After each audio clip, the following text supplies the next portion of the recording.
like it, eh? The winners, the people, the places, and everything that makes country racing great. This is Bush Beat on Radio Tab.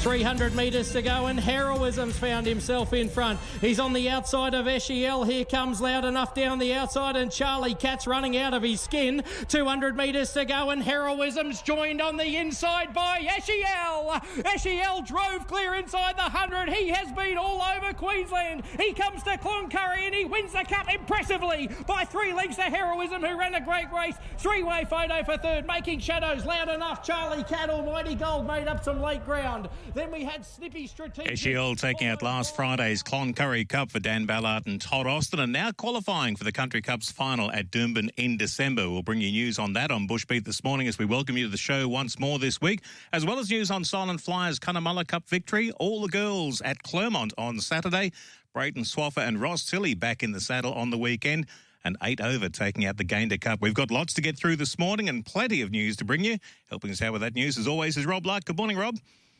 Yeah, good morning, Tony, and good morning to our listeners this morning. As a big congratulations goes out to the Cloncurry and District Race Club for their first ever TAB meeting on Friday, and a big congratulations also to our next guest for his first appearance on Radio Tab and Sky One, and a great call of the Country Cup's Challenge qualifier, the Western Truck Group Cloncurry Cup. Andrew Watts. Wattsy, welcome to the show this morning, and great to see Eshiel will now head to Brisbane after that impressive win.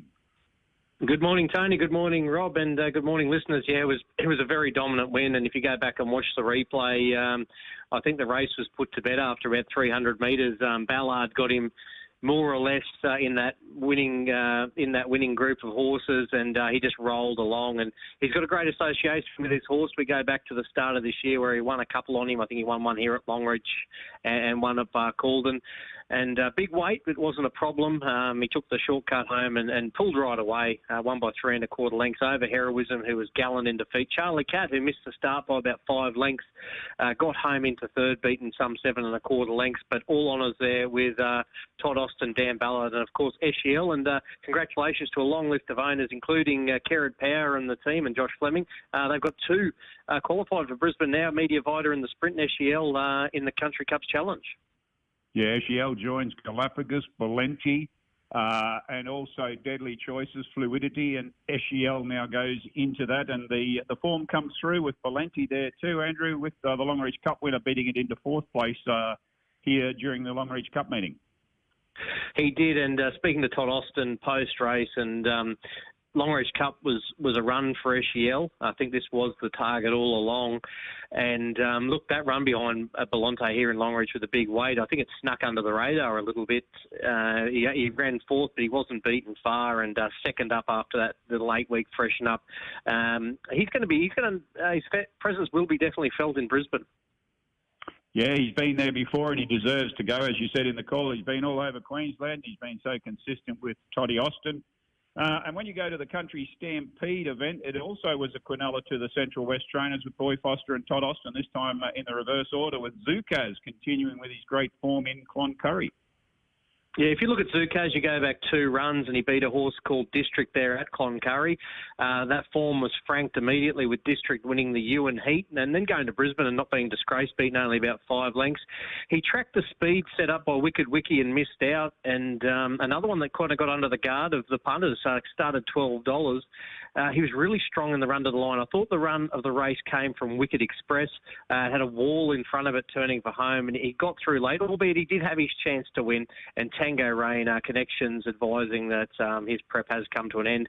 I mean, he's only been beaten 0.6, hasn't he? He started favourite, and look forward to him next year. Wicked Wiki finished in 4th, and news from the Northwest is that he might be taking his spot in Brisbane. That spot will be taken by Tempestarossa, who has also finished 6th in this race.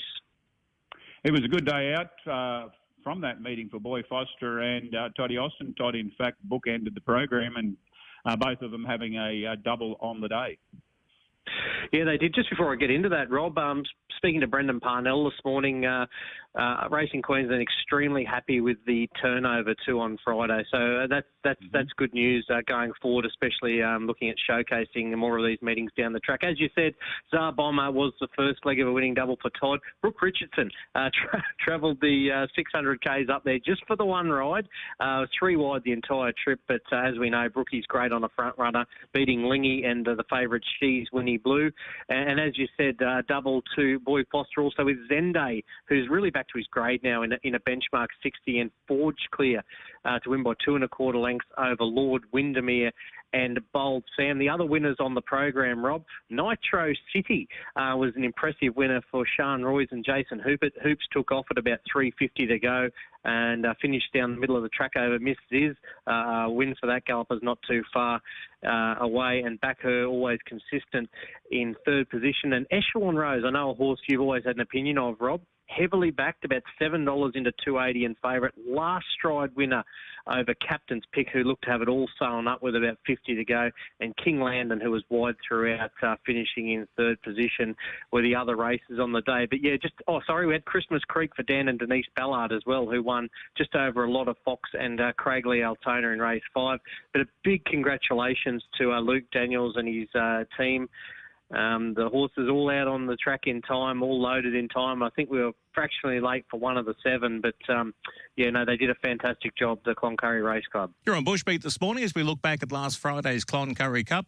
And Watsy, as you were just saying, the kudos going out to everybody involved there at the club, because it's quite a daunting thing to, suddenly you're on the national stage and everything like that, but it seemed like everything went through as clockwork.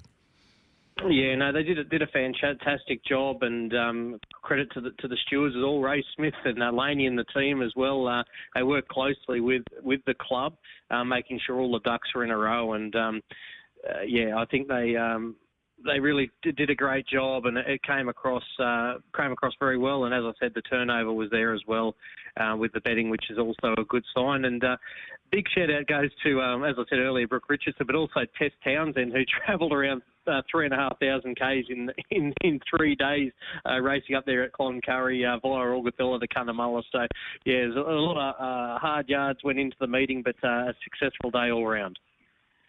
Great to see the doubles that came out on the day that you reported on, and well done, Brooke Richardson, Tessa Townsend and Maddie Gray, who turned up at Warwick on Saturday after that meeting. Watsy, and congratulations again on great calling up there at Cloncurry, and fantastic report this morning. Thanks. Thank you, Rob. Thanks, Tony, and thanks, listeners. I thought you might have given the Northwest a little bit more of a spray this morning, Rob, but I've got away with it pretty unscathed.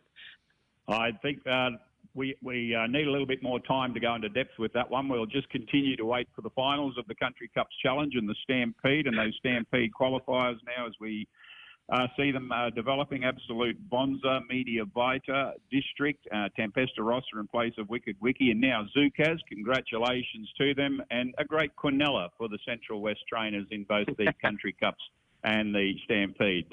I'll leave that one with you, Watsy. Nothing like a little bit morning, of Northwest Central West rivalry. Good on you, Watsy. Catch you soon. Good morning, boys. It's called Central West Northwest competition, Tony, and I think they love it as much as I do. It's good to see some healthy rivalry. It just depends on the horse's in form at the time. But Watsy was mentioning these people going and travelling, and that happened, as he said, with Brooke Richardson and Tessa Townsend going down to Cunnamulla.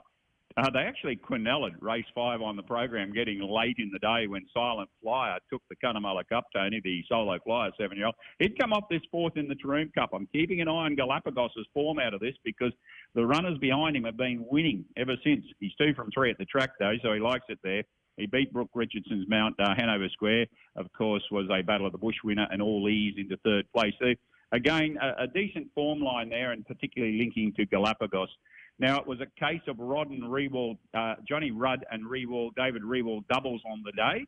John Rudd combining with Rebecca Kerwin, who's building her team nicely when Flower, the written tycoon, and what a weekend he had. He took both of the Guineas winners in the Caulfield meeting. This is the next Graham Begg runner having his first run for the stable, defeating Punjabi Savatar and Taraja. That was the first of John Rudd's doubles. He combined then with Raymond Fraser with the All Too Hard Galloper. All Too Sweet, being in the money at its last 3, defeated David Rewald's trained to mounted ridden Granola State and Tessa Townsend on written guarantee. Congratulations, Ross Tilley. Tony, 11 years out of the saddle, back with his first winner. And for William Pugsley, and I see on social media that the Pugsley team told him it would be their horse that he'd win on first up, and it was Elite Grey. First run for the stable for the top echelon, and Ross gets it home over the Craig Smith Boom or Bust and Whiskey Apple. Welcome back to the saddle, Ross Tilley, and congratulations on that return win. David Rewald, I mentioned Drayman being his first winner. That came in the benchmark 65, defeating Buddy Ollie and Auric Gold. He's been a good horse, Drayman. He was first up since May, and he's 2 from 2 at the track. And then he trained and rode a Sparman as well, so it was a training and riding double. Got over the Pugsley-Tilley combination in Shadow Vision, 1.75 lengths with Harbour Trick in third. And this one had been third at Charleville after an unplaced run at Longreach, where I can remember making it an each-way special for the day. But it did get up 2 starts later down there at Cunnamulla. But congratulations, Norma King, Tessa Townsend. What an effort, Tessa Townsend, Brooke Richardson, that round trip from Cloncurry to Cunnamulla. But talking of the girls, when you go to Clermont, this is history-making, Tony. Have you ever seen this? We've seen female jockeys ride the program, and we've seen female trainers train the whole program. But I don't think we have seen every jockey on course being a female jockey. This has to be history in the making from Country Queensland and Clermont. We think that there may have been one in New South Wales up in the Northern Rivers where they may have done it. And, I hate using the term novelty when talking about something like that, but they did something like an Iris Nielsen race day to commemorate Iris's work in getting ladies in the saddle, similar to Pam O'Neill and Linda Jones. And there may have been one at Gympie, we think maybe, but, records aren't that flash with that sort of thing. But I know Tony McMahon has been looking into that pretty closely. But whichever way it goes, if it's the first or the second or it's the 10th, it's still an amazing effort by the girls. And we'd be lost without them sometimes, I think, with country racing. Oh, most definitely. And trainers are putting them on. They realise horses run for them, and they really achieve to win. And it's a growing trend, let's call it, whether it's the first or not. A growing trend. And good on you, Ali Smith, Alicia Ross, Emma Bell, Nat Summers, Nairi Nelson and Trinity Bannon for providing their services at that meeting on the weekend. And I've missed one there, haven't I? Dakota Graham, sorry, Dakota. The 7 jockeys going out there. And, of course, Ali Smith leading the way with the double, commenced with Moss Maid after that third at Alpha. You'd expect it to do well at this race. It got too far in front at Alpha. And the Clinton Taylor train took the money and the cutest money over Narina and Princess Cartier. Ali then combined with Glenda Bell with Ladude, and good on you, Scotty Power. I know you're a part owner in Ladude, the Ifraj 8-year-old, 7th in the Longreach Cup at its previous run and got up over Arcade and Moneyad. So a double there for Ali Smith. Emma Bell with her mum combined with Flinders Deegan, the track specialist. Won here at its last start, and I think it's won 5 at the track, won the benchmark 50 over the Decorator and Spilzer, Dakota Graham and Billy Johnson with Muron. He's a brazen bow. He came off an unplaced Longreach run, but he's got 3 wins from 4 at his last 4 starts. Defeated Addicted and Boingo, Ellie Smith into second there, and Rod Little and Emma Bell combining with Boingo. And as well, a Bullet Lad for Nippy Seymour and Trinity Bannon, the Bullet Train 5-year-old, after a third at Ewan the previous week. Purple Trumpet second for Rodney Little and Emma Bell. I think that's 2 seconds in a row there at Clermont, so it enjoys the track. And, of course, this was a meeting, the Emerald Jockey Club meeting, transferred with Brookville into third place for Boy Foster and Natalie Summers.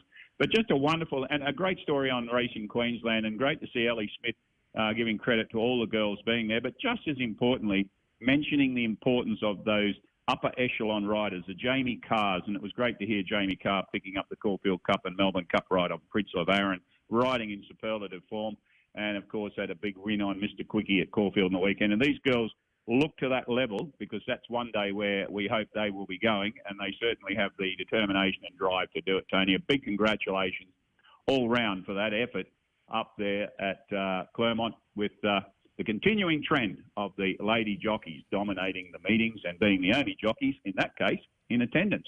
We were talking about Ross Tilley with his first winner since returning to race riding. With he last rode, I was looking it up, on the 28th of November back in 2009 before returning in August of this year. Not quite as long out of the saddle, but it was nice to see Brayton Swaffer with his first winner back at Atherton on the weekend. He had a couple of rides back in June of last year, but effectively gave it away in October 2018. And first day back in the saddle, riding on the same program as Sister Kristen. They both posted a winner, which is a nice little bit of history in itself. But it was wonderful to see Braden back in the winner's circle. Exactly, and thank you to Peter Rowe for letting me know also that the parents were on course on the day to celebrate each of these wins. But Kristen, I believe, has the bragging rights, Tony. There's a little bit of a tally being developed at the stable. She's just got her neck in front, but I think Braden can sort of qualify pretty well by saying, well, my first ride back, I've managed to boot home Achilles for Shirley de Villiers, the Strata, 3 wins and a placing in his last 5 over the Graham Cleese, Mount Our Recipe and Witterick. So great to see them both back in the saddle. And, tremendous June 2019. Well, welcome back, Braden Swaffer. And Kristen, your sister, in the first race, Uptown Toff for Trevor Rowe, the Toorak Toff 5-year-old over Battle Mountain and Game of Circles, kicking home that winner. And that was followed up, here we go again, with the young girl jockeys, Kate Southam. I know she's been in a bit of a winning role at the moment. The Nothing to Lose 7-year-old, Hand of Faith for Athel Ryan over Clout and Rose Clip into third. Then Noryadi stepped in with Fred Whelan with Sweet June, the top echelon. There's another top echelon. Third here at its last run, defeating Fluttering and Misprint in the Class B. But you would expect Bonnie Thompson to bomb up somewhere with a win on the weekend. At Atherton on the weekend with Zemex for Andrew Cameron. Been out the winner's circle for a while, Zemex, but the Cheval de Troyes enjoyed the track there and defeated Labrusco and tapped the till. And Tony, wasn't it good to see there were 3 2-year-old trials following the meeting? And just very quickly, Heat 1 went to Eternal Bean for Fred Whelan, a Spill the Beans. The second went to Keys Please by Statue of Liberty, Ralph Baker trained. This has come off a Toowoomba heat prior to this. And the third was Destroy the Stars for Shirley de Villiers Doomsday. But I noticed in that last race there were 2 stablemates. One's called Donkey and one's called Shrek. And yes, that is their name. So that's going to be interesting when they're in the call. And I'm sure Louis Forsyth will be looking forward to that being a very tight finish. But mainly out of that meeting, yes, congratulations to Braden Swaffer. But Braden, Kristen still has the money on you at the moment, I believe, with the stable tally.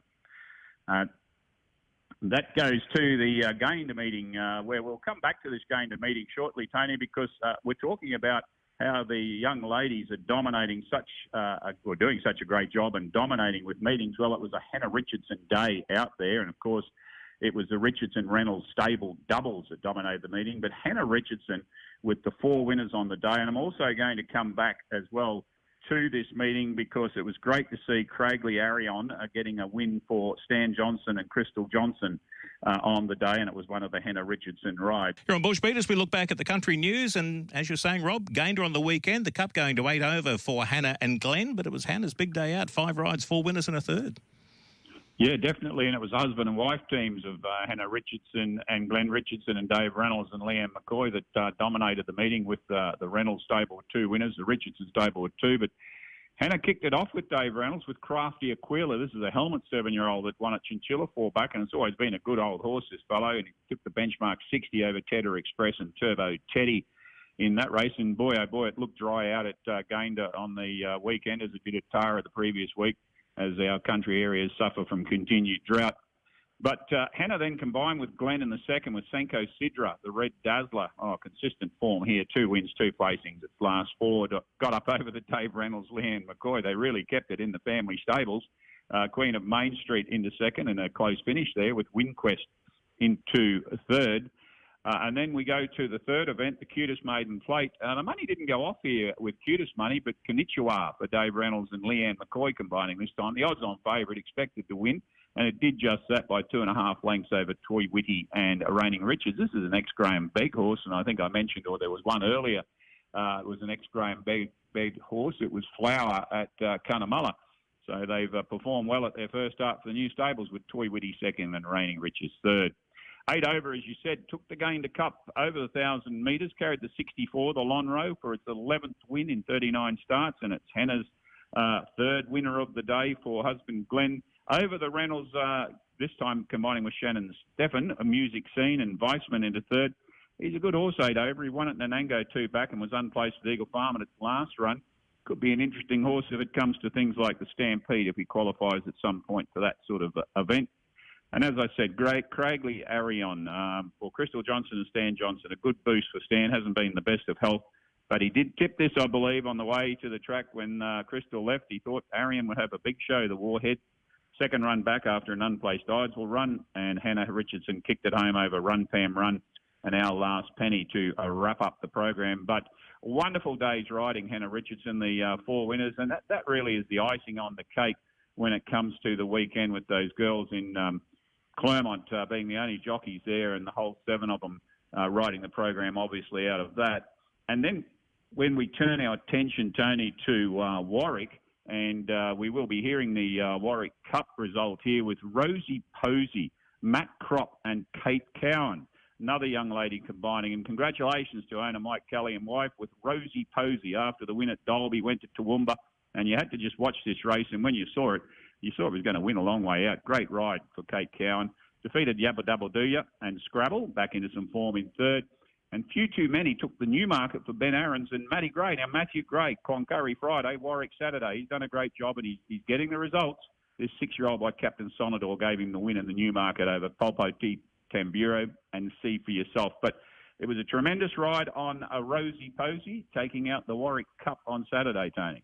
They wheel the bend. Sharkwood in front. Brian, Rosie Posey, Yabble Dabble Dooya, Scrabble make their runs. Temujin's Rules down the outside. Rosie Posey strides to the lead. Sharkwood fights on. Yabble Dabble Dooya, Scrabble down the outside. Rosie Posey in front.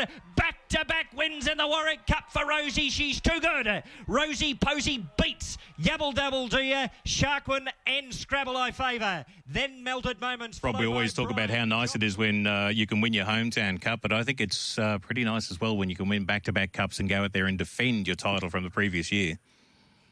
Oh, definitely, and that's a similar case that we could be looking at with the Country Cups, couldn't we, with Deadly Choices being aimed towards that particular event.